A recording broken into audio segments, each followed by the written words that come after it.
Look around. You can find cars like these on AutoTrader, like that car riding your tail. Or if you're tailgating right now, all those cars doubling as kitchens and living rooms are on AutoTrader too. Are you working out and listening to this ad at the same time? Well, multitasking pro, cars like the ones in the gym parking lot are for sale on AutoTrader. New cars, used cars, electric cars, maybe even flying cars. Okay, no flying cars, but as soon as they get invented, they'll be on AutoTrader. Just you wait. AutoTrader. Welcome to the White Lotus in Thailand Cup. It's a wellness centre. You should get a facial. The lady in the airport thought you were my dad. Oh my God. The Emmy Award-winning HBO original series returns. There has been more crime on the island. I'm a little freaked out. What happens in Thailand stays in Thailand. Oh, what does that mean? It means we're not dead yet. Amen. Amen. A new season of the HBO original series The White Lotus premieres February 16th at 9 p.m. on Max.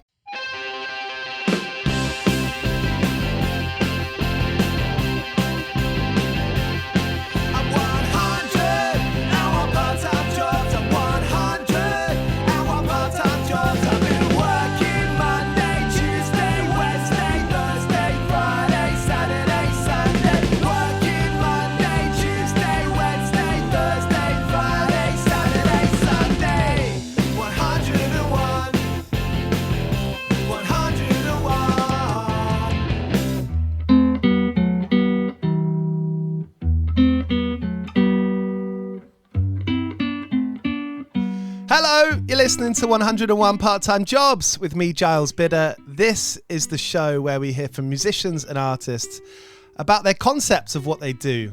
Everyone knows that in the streaming era that being an artist isn't the most sustainable way of making a living, and I want to get stories from people who are making it work. On today's episode, we hear from Richard Dawson, experimental folk, psych folk he's been called.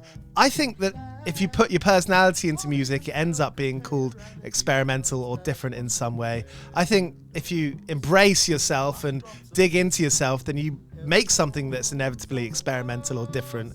And I think that's what Rich has done over the years with his albums, with his music. The result of that are these really calming, what I would describe as almost like sick day songs. Makes me think of being unemployed or sick from school at home with the TV on, drinking cups of tea, and that is a great feeling. End of the Road, his new album, is coming out this Friday. It's Valentine's Day. I'm going to a ska night, a ska covers night down the road at the pub. Why? What are you up to? Richard Dawson, End of the Middle, out this Friday. Thank you so much for listening to 101 Part-Time Jobs. If you enjoy this chat, make sure you click subscribe wherever you're listening to this, on Spotify or Apple or YouTube or wherever. We put out 2 episodes every week, and we'd love to have you along for it. After the jump, it's my chat with Richard Dawson. 101 Part-Time Jobs. We had a very vague memories of some kind of orange Mazda, but then my dad got a company car because he worked for Field Packaging. They were like a carton manufacturer, and it was a big deal. We had 2 cars on the drive. But then we got a Ford Sierra in magenta colour. That was with the first mobile phone in. Wow. I remember, yeah, that was exciting. But the car that most sticks out in my memory is my grandma and granddad's Hyundai Pony. Do you remember those? No.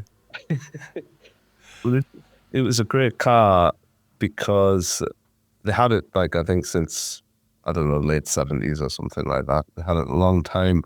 My granddad would just fix it up, keep it going.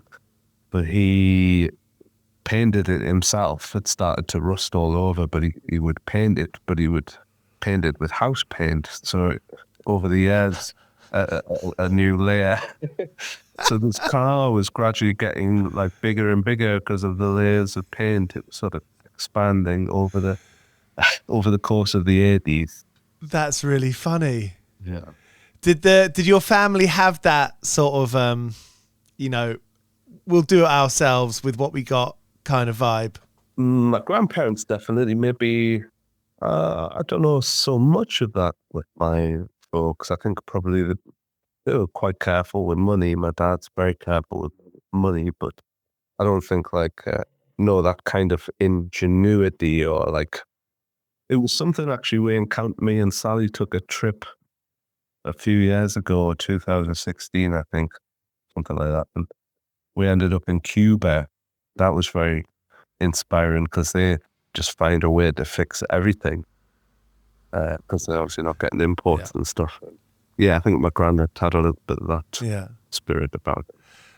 That money thing, I mean, this show's called 101 Part-Time Jobs, this interview series that I'm doing and have done for like 5 years now. Yeah. And it's about musicians and artists, and I think like there's a few kind of main pots that are all kind of these like endless buckets of things to think about.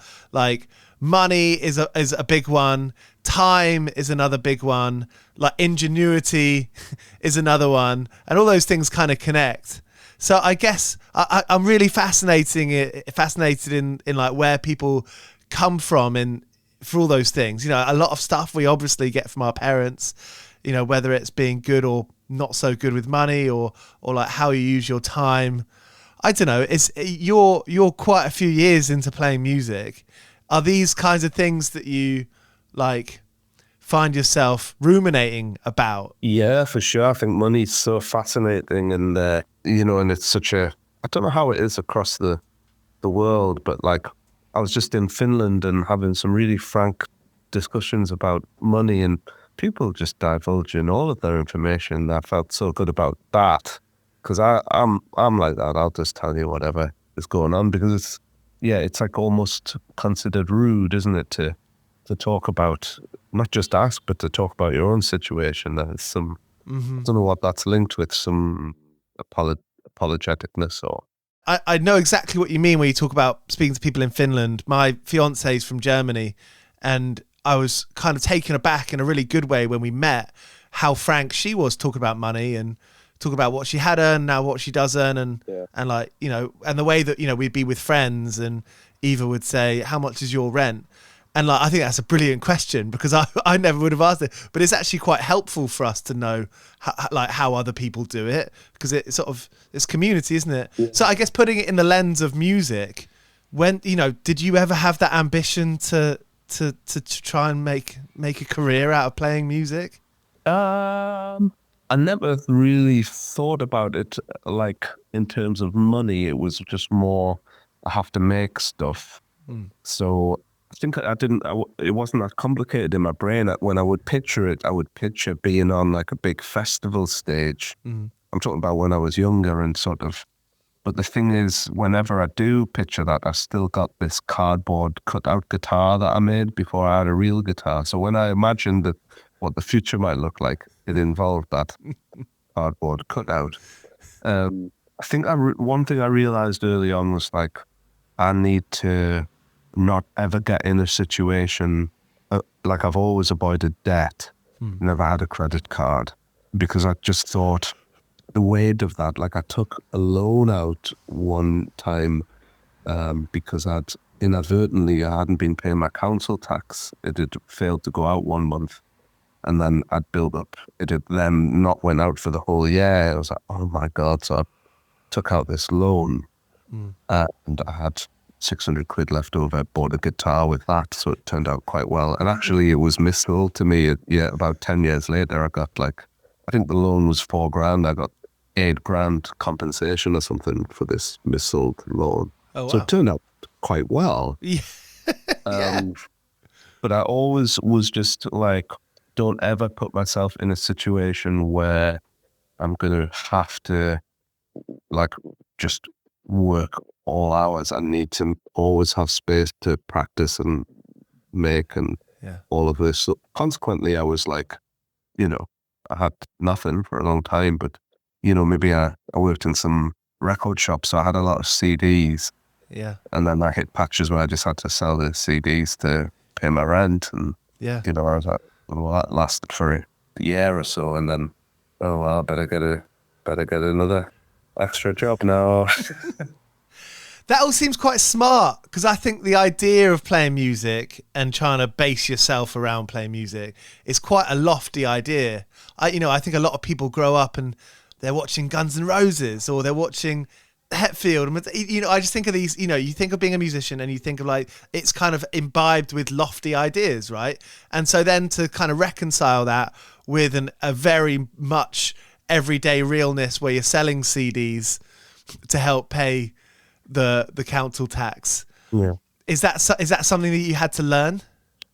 No, because I don't think there could ever be an expectation that I'd be able to make a living at it. And I'd been doing it so long at that point as well, like I'd always just done it, that anything was bonus, really. You know, I was managing to make music whilst having a part-time job. That's the title of this book. That was unintentional. So anything was bonus, really. There was never like, I mean, it was, for a while it was record shops, but then in the end I was just working a bar job, and that was like horrible, absolutely the worst. Like my brain is just like cannot deal with that environment at all. What was it? The late nights? Was it the customers? The noise, I think, like I can't, if I'm in a room, I can hear every detail, you know, like I can't separate it out. And so you'd be, the pub where I worked was the Bodega on Westgate Road, which is like famous Newcastle street where they have a lot of motorbike shops. But it's got 2 glass domes in it. And so the conversations get sort of channeled and then they go straight into your ears. So I would, you know, it's a very noisy pub, and it fills up on match days. So it's like a sea of people, this kind of thing. I would get home and lie in my bed and I could hear the voices clear as anything in my mind, just saying, yeah, man, where's me pants? You know, and all of that. Like, oh my God. And it's sort of very stressful. But I also work with Sundays, which were usually quiet, so I could like have time to write lyrics and stuff like this. So it meant I could always make whatever happened, I was going to be able to make music. 101 part-time jobs. 101 part-time jobs. I got my guitar when I was 13, I think, and I immediately wanted to make a song in the house, and said to my dad, like, let's make a song. And my dad didn't really know how to do that. He's not a songwriter, but it was just like a really, I mean, I remember the moment of like, oh, I thought it would be somehow obvious, like, of course, it just seemed so natural. And I know that's sort of like a romantic story or something like that, but it was really like, I didn't even question it. And then ever since, I just was like obsessed with making songs. And my whole school went down over this. So it was really all I wanted to do. As in your grades went down and like your attention in school? Yeah, all of that. Yeah, I was quite a good student, I think. And then I just would have my, you know, I just suddenly would be working on lyrics and stuff and not paying attention and all of that. Do you remember the first time you thought, okay, well, I'm going to do music, I'm going to play this gig, or I'm going to spend some time writing over whatever it was, seeing friends, applying for jobs, doing higher education? Yeah, it was never really a question. I think if there was a song to do, I would do that, and everything else would sort of fall by the wayside. So, I mean, I definitely lost focus on that, you know, and got into going out when I was like 18 and reveling. So, you know, I didn't apply myself very well, but it would always trump all the other stuff. So even when I'd been working, when I was in the record shops, it wasn't possible to, there was just too much to do. But like when I worked in the pub, on the sort of Sundays, I could just write in the quiet moments. So yeah, it's always sort of been the impetus to do that. Jobs! I always lived in houses where the rent was super, super low. I just got really lucky. Like the first house was a student house. I wasn't a student, but a pal just said, yeah, you can move in there. And it was like 200 a month or something. So, okay, I just need to cover that. And then the second house was a co-op. And this was the same, it was like 250 a month. So, okay, I just need to cover this. And then everything else is, I can eat pretty, I didn't know, pasta, whatever. Yeah. And then the same, so I got really lucky with these like 250 quid rent for probably 8 or 9 years in 3 different houses. Brilliant. Yeah, so it meant I could just work part-time 3 or 4 days was what I needed to cover myself. I also got this disability living allowance with some visually impaired, and I got this most basic part of it, but that helped too, knowing that there was this little bedrock about, I think it was like £120 or something.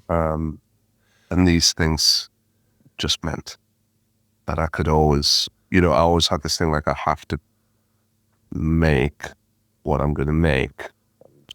It took like 8 years for the first album, which is a terrible album, and then I've sort of denied its existence, but this Magic Bridge album I was working on for like 3 or 4 years, something like 3.5 years, and just grabbing moments at the bar when I could and all of that. Yeah. And then went self-employed because I suddenly realized like I was getting if I went self-employed and I did the amount of work I've been doing, I realized I'd done this year in a pub, which I'd found so stressful. But if I went self-employed, I could get tax credits, which would amount to the exact same amount I was getting in the pub, which was like, so I could just be working on my music all the time and I don't even have to make any money from it, and I'll still be in the same situation. And I thought I could make a living from it. Like I had this feeling with the Magic Bridge album that it could be something. I think this is going to start the ball rolling. I had that sort of feeling. So it was like, okay, I'll go self-employed, and it was like a year, 9 months, and got the album out, like put it out myself, and started to get slightly more gigs, and okay, I'm starting to make just this little step by step. So at the start, this little help of tax credits was unbelievable, really, because it meant I had this extra 3 days to just put everything into building. I built my own website and finished the album, all blah blah blah, all of that stuff. Yeah. It makes me think, as one person, if you're in a band, you'd have to split that a meager 4 ways. And as one person, it makes it immediately more likely that you could pay your 250 quid rent, pinch the pennies and the pounds will save themselves, or however you want to call it. And, as one person. Yeah, I mean, yeah, exactly. And every gig you do, if it's even 100 quid, it's like, well, that's going to keep me going for the month. Yeah. So if you can get 3 or 4 gigs and you're having a great month, and I mean, the sort of the tricky thing is, because you have maybe some ideas and ambitions and you maybe want to do things bigger. You go, well, I can't do that. I can't do a band. I just can't. It's not possible. So how do I figure out how to do more on stage, more with the guitar playing? So it's sort of that's a positive as well, Yeah, it's funny to look back on it all, and I remember my pal Jake in the sort of first few weeks said, like, maybe it was a little further on when I'd went self-employed, was like, what? That's a really brave step, he said. And I was like, it's not, because if I stayed in the job, I know I'm going to go insane. I can't cope with it. There's no risk involved because I have to do this. I know I'm just fucked if I stay where I'm at. So there's no gamble. Yeah. There's a pure bad thing over here. I need to move away from it. Yeah. So it wasn't a risk. It didn't feel like that. I was absolutely like, I had nothing, no other option spiritually to do it. I wasn't a very good employee because I was so stressed out because I'm completely unqualified. I'm totally unemployable, really. I am. I'm so cack-handed. I'm crap with molecules. Anything involving molecules was no good. So from his point of view, it was like, oh my God, you're taking a leap into this unsure thing. But everything else was sure, and it was all a bad situation. So it was actually really, really easy to do.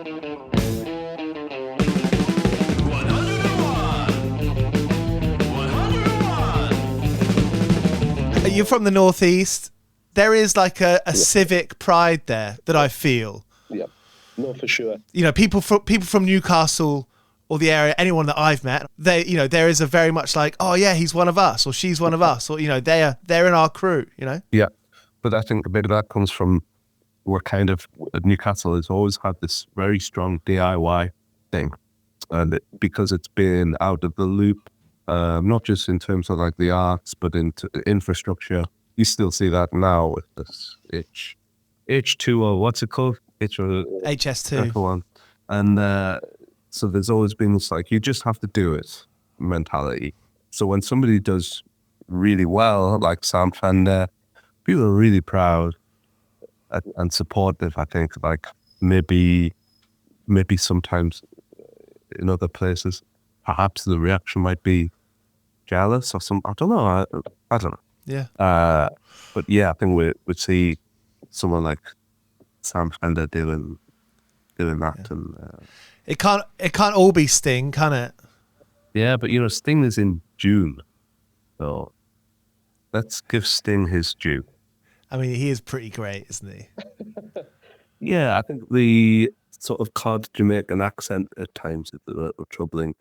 If he had just sung those songs in a Geordie accent, would have been strong ever. Hey.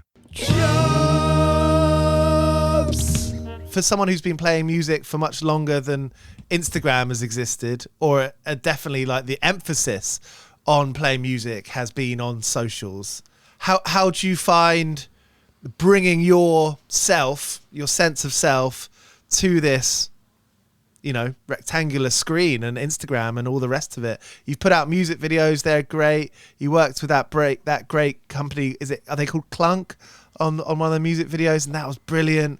And these are one of those having things online on the screen is now a big part of being a musician. How have you found adapting to that and learning to find yourself in that? Not great. Like, I'm thinking about someone like Björk, who just seems to have been on top of that right from the start. It's really incredible. I don't think I've been very on top of videos, for instance. So it's only been actually I learned a lot from Circle and their approach to videos, just basically having one idea and just do it really well. Yeah. And also, like, when I first started with the label and videos were like, oh, we have to do videos. Maybe the idea of doing something that looked pro was quite appealing. But the more now I feel like I've gotten hold of it, especially this album, I really feel for the first time I've gotten hold of the process. Yeah. And I'm just have to do it my way, which is much more like the Clump video for Gondola was actually very pro looking, but it's like a very simple idea. The previous two are like much more handheld, and this is really nice. Like, I love this homemade feel, because unless you have Beyonce or Justin Bieber and you can throw millions at a video, it's gonna look caught somewhere in between. Like, why pretend? Mm-hmm. And your homemade music, to me, your homemade music, your music to listen to at home and to feel at home. Yeah, I think it's just a learning process of just because we can make it, we could shoot it on a swanky camera, doesn't mean we should. I think you get, because those options appear to you when you get a bit further along and things are going quite nicely, it's hard not to take them, but in taking them, sometimes I went, that didn't work so well. Yeah. So it's nice to get a little grip on that. In terms of like social media and stuff, I I'm so scared about it in terms of like what it does to our mental health. I started to see how badly it was affecting me. How do you find a balance between wanting to get your stuff out there and just not taking part? But the idea of choosing not to get your work out there, it's almost like, well, it's a greater good to that. There has to be a line at some point, and I think we're certainly approaching that line. You mentioned earlier, just then, how with videos, with End of the Middle, you're kind of understanding like the process of making a record more. And I wonder, is that like, I feel like with artists and musicians or actors or comedians, everyone who's making stuff for a living, like knowing what to expect is a really difficult kind of question or thing to think about. Because how do you start plotting out a plan when you have no really idea of how it's going to happen? So is that something that makes you feel like quite positive, or like gives you a bit of makes you feel more comfortable in what you're doing, kind of knowing how the process works now? Well, like anything, you learn as you go on, and I think I've got a handle on albums a while back, but it's more the video side. I think I hadn't this process of doing that.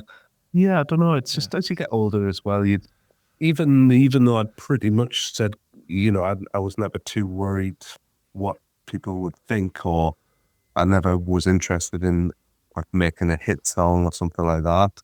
You still have one eye on what people think, and for a long time I read reviews and stuff like that, and you still somewhere bring that into the next thing. But I think you learn as you go on. Oh no, we need to just put that aside.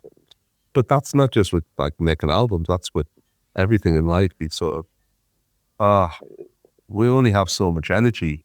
Yeah. Where are you going to put that energy? You just have to. No. Just what's it? There's this Straight Story film where they ask him what the best. Do you know that one, David Lynch? No. It's so gorgeous. It's really underrated film, I think. But he's like an old man traveling across America on a lawnmower, and he bumps into a group of cyclists, and they ask him, what's the best thing about getting old? And he says, well, you learn to separate the wheat from the chaff. I always think it is quite true. Yeah. Because you don't have the energy to do it. And I think it's the same with making albums. We just, we have to do, make decisions. Beep, boop, bop.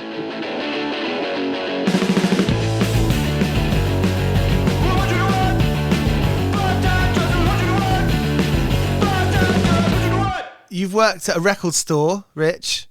You've worked at a pub. Yeah. What other memorable places have you worked? Part-time jobs? That's it. I worked, I did a little bit of like I don't know what you call work experience at the Miles and Head Hotel in Bamborough, but I was not suitable for that because I was vacuuming, but I couldn't see if I'd vacuumed up or not because my eyesight's so bad. So they didn't want me. And and then I worked, my first job was JJ Windows Records shop in Newcastle, which is actually just closed after 117 years of serving the music-loving public. Oh, wow. But this was a completely crazy job. That was my first job, really, and it was totally nuts. Like, I didn't really know at the time, but it was like kind of upstairs, downstairs, sort of very old-fashioned. They took all the CDs out of the boxes and they were all filed behind the counter. It was this kind of thing, but because not everybody there was capable of following the filing system, it just didn't work. Everything got lost all the time, so it was totally nonsensical. And I worked with like a cast of, it was kind of like, this isn't everybody, but like some people are almost like League of Gentlemen kind of characters. This woman in the job centre, very orange, gigantic. I worked with her. I worked with a man who, here, let me call him Colorado Craig. Let's call him that. Okay. That's what we called him. But he was like a big, nasty bully, kind of older, former policeman, racist. A former policeman working at a record shop. Yeah. He was a racist and big Elvis fan, an absolute Elvis obsessive. Hello, Trouble. Come on. Here's Trouble. Hi, babe. Hey, Trouble. Oh, sweetie. And he was from I think like Bladen, close to where I live now, so south of the Riverside. Come on, look here. But he spoke with an American accent, and he'd answer the phone like, Hey there, you're through to JJ Windows, easy listening department. What can I do for you, madam? and come out with things like, Good music nowadays is harder to find than rockin' horse drop-ins. it's like all day long, this madness. A man who was off for a week because he dropped his false teeth down the toilet and flushed them away. A man who that got stung by a dark justice paedophile hunters. Let's not go there too much, but wow. But on the flip side, I work with a beautiful, beautiful man called David. Let's give him his full name, David Routledge. He was like 79 or so when I joined, and he spent all of his money on clothes, on beautiful suits, and he was a lovely guy. So he was incredibly dapper in a very old-fashioned way. He would sing Frank Sinatra covers. He was a member of the Frank Sinatra Society. They used to bring in gifts for me and some of the other young lads of like whiskey and chocolates every week. Brilliant. And but the thing is, he was deaf as a post, so customers would come in and ask him, where will I find the sort of Dave Brubeck records, and he would go around and lead them, but he had no idea that he was farting at full volume all of the time, or like a sort of like an old dachshund or something like this, which is blithely, and the customers would look back at the counter like, "Is this okay? Who is this beautifully dressed?" It was really, really great. So David Routledge was a absolutely beautiful man to work with, a lovely guy. It's a brilliant cast of characters to think about, to think about the normalities of their lives and their profiles, their sense of humor, things they get upset. That's a good well to throw your bucket into. Yeah, it was wild, and I didn't know how wild it was at the time. I mean, I was in the throes of a absolute kind of booze maelstrom too. So, I'd be going out clubbing and stuff and just staying out in town, sleeping like under the radiators behind hotels, and then coming straight into work and stuff. So really, what you'd sleep out? Yeah. Well, it was like, I was in work at 9 and I would still be out at 6 in the morning. There wasn't much point to go home. Where's open at 6 in the morning? There were places like open till 4, and then you'd go get some food and, maybe you might go to a party or something like that. This wasn't like all the time, I stress, but like that was the extreme side of it. Or no, it was good. It was completely bonkers when I look back. But I just had no idea that it was so bonkers. It seemed somehow the customers as well were absolutely off the charts. It was this hub for all of the kind of, and I include myself in this, all of the misfits and weirdos of Newcastle, but not in an arty way, in a very real. So it was like a hub for complete madness, and really, it was quite amazing. So there was Rich Dawson here on 101 Part-Time Jobs. His new album, End of the Middle, is out this Friday. I hope you enjoyed that chat. I definitely did. That felt like a conversation like his albums, which I suppose should be no surprise. That was really nice. I enjoyed that. Thank you so much for being here. If you're able to leave a review wherever you're listening to this, on Spotify or Apple, or if you can give us 5 stars, that would be massively, massively appreciated. We're a small team. We love doing this. We want to keep on doing it. We're thankful for you being here. See you again next week when we've got episodes with Mae Martin, who has their debut album coming out, Mandrake Handshake, who've got their debut album coming out, and Afrodeutscher from Six Music and also Radio 3, who will be on the show on Thursday. So, jam-packed week. Subscribe to get it. 101 Part-Time Jobs is hosted by Giles Bidder and produced by me, Olivia Swash. This has been a Mighty Moon Media production.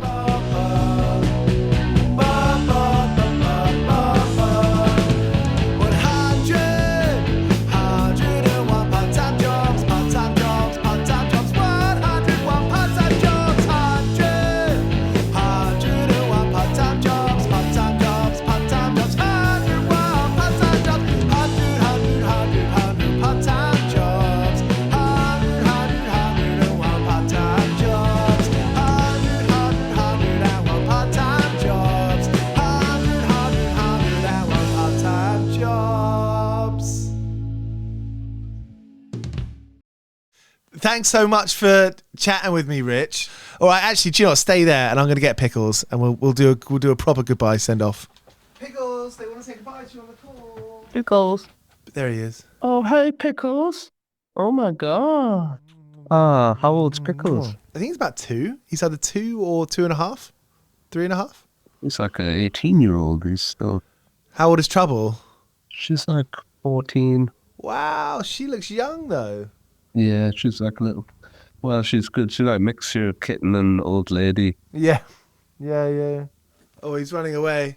See you later, Troubles. Bye, Pickles. Trouble. Yeah. Bye. Bye. He's got to do it. Oh, mate. Bye.